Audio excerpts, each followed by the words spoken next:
Viral di media sosial terkait adanya aksi dugaan pengeroyokan di depan Setra Desa Adat Panjer, Jalan Tukat Pakrisan, Denpasar Selatan pada Minggu 26 Mei dini hari.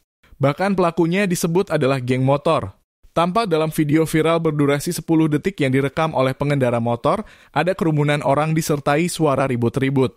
Meski tak terlihat adanya pemukulan atau tindak kekerasan, namun dijelaskan ada korban yang dikeroyok oleh geng motor usai dipepet sampai terjatuh. Dikonfirmasi mengenai kejadian tersebut, Kasih Humas Polresta Denpasar AKP Ketut Sukadi menerangkan Polsek Denpasar Selatan telah menindaklanjutinya.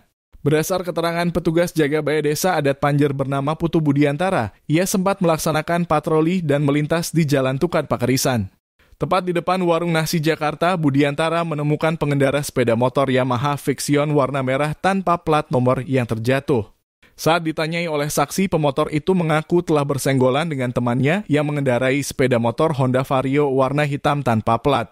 Kedua pemotor itu diduga berasal dari daerah NTT. Korban pengendara Yamaha Vixion mengalami luka lecet pada bagian wajah. Sekitar 30 menit kemudian, korban maupun yang diajak bersenggolan membubarkan diri ke arah selatan.